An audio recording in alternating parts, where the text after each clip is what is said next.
quarto parágrafo, que já aparece aí na tela, começa com uma conjunção que você conhece por demais. Se you notice, se você notar, aparece novamente N. Observe que N está no quarto parágrafo e N foi a palavra que iniciou o terceiro parágrafo. Então, nós já sabemos o que é N. Veja as palavras se repetindo, e aí eu chamo a atenção de você para um fato importante. A prova de inglês, ela trabalha dentro da metodologia do inglês instrumental, ou seja, você vai fazendo a análise do texto, trabalhando o conhecimento que você adquiriu durante todo o ano, trabalhando o conhecimento que você vai adquirir aqui nessas aulas, e aí você vai fazendo uso daquilo que você já conhecia, pedagogicamente correto. Ou seja, vá fazendo uso. Por que essa palavra tem aparecido tantas vezes no texto? Ela é importante no texto, então fique atento para isso.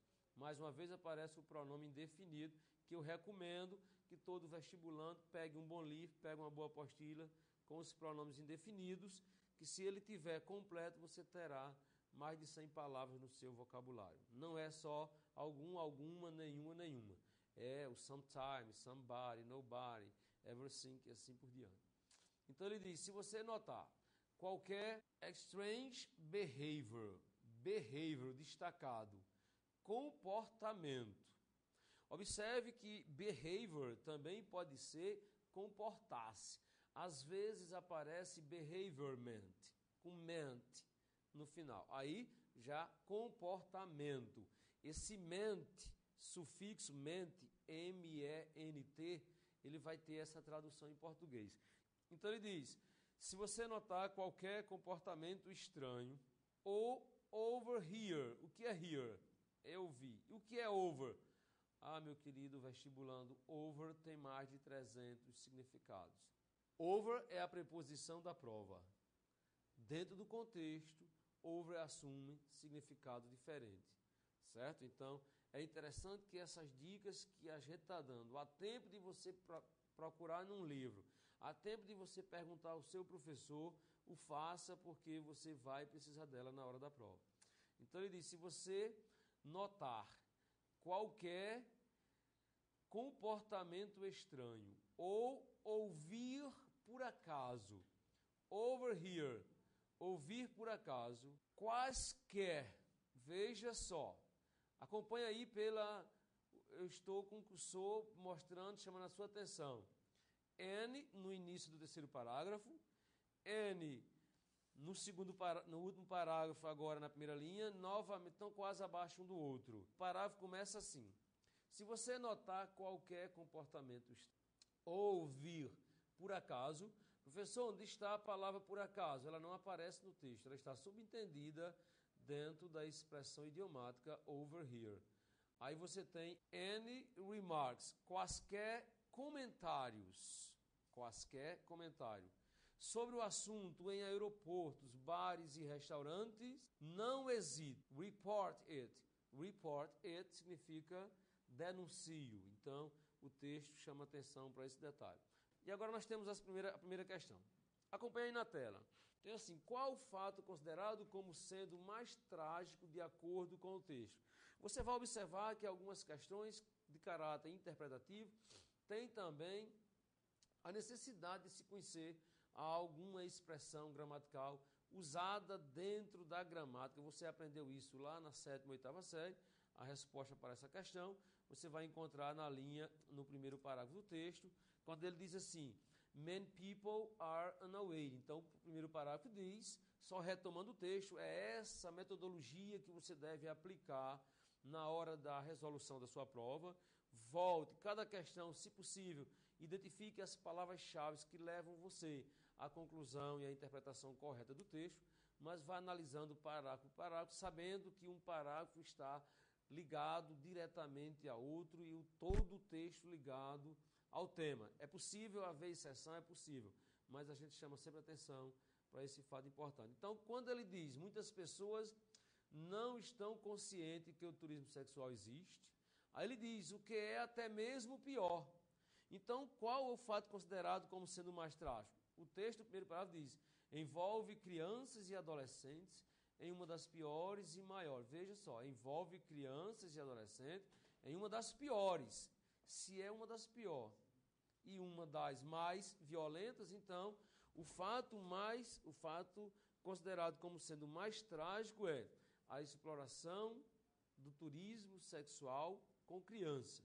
O texto coloca principalmente como sendo o fato mais trágico, não é só o fato de existir o turismo sexual, mas principalmente envolver crianças e adolescentes, e aí considera como sendo uma das piores e mais violentas agressões. Então, a sua resposta seria o fato de envolver crianças e adolescentes no turismo sexual. Vamos para a questão de número 2. Que país tem a sua imagem mais denegrida com a prática de abusos sexuais de acordo com o texto? Aquele onde o crime é praticado ou aquele de onde vem o infrator? Essa questão ela é uma questão de interpretação, mas atente para um detalhe, a expressão sometime.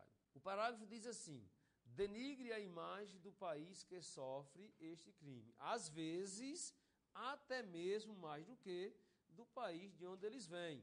Então veja, o que o texto está colocando é que não destrói a dignidade dos países envolvidos apenas, mas de milhares de seres em todo o país, em todo o mundo, em todo o planeta.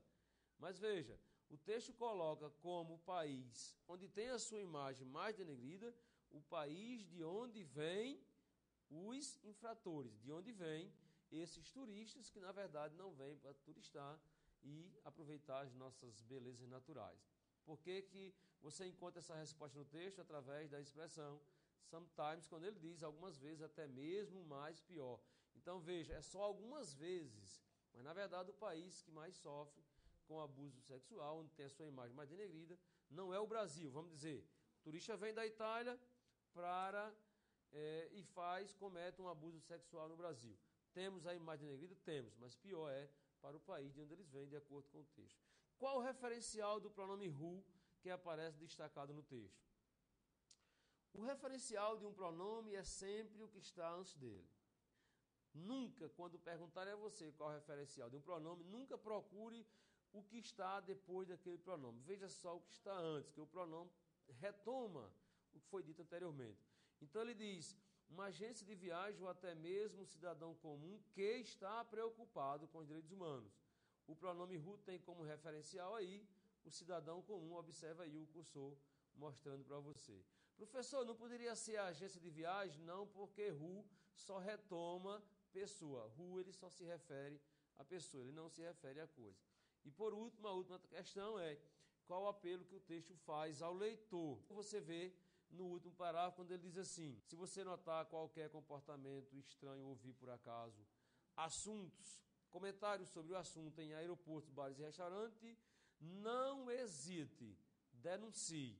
Então, o texto faz um apelo ao leitor. O texto faz este apelo, que você denuncie qualquer abuso ligado ao turismo sexual, principalmente envolvendo criança. Mas, quando você responder, pede para que o leitor denuncie qualquer abuso sexual envolvendo crianças e adolescentes. Essa seria a resposta correta. Então, eu agradeço primeiramente a Deus a oportunidade de estar aqui, e eu costumo dizer para os meus alunos que têm a obrigação de orar por todos. E aí, meus queridos, não se preocupe, há tempo para todas as coisas, diz a palavra do Senhor, e você vai ter tempo para aprender aquilo que ainda não aprendeu.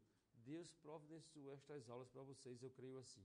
Então, eu agradeço a oportunidade e agradeço ao professor Luiz Carlos o convite de ter feito e de voltar a trabalhar com ele após alguns anos. Vamos dizer quantos não, né, Luiz Carlos? Mas eu agradeço a oportunidade e estou orando e torcendo por todos vocês.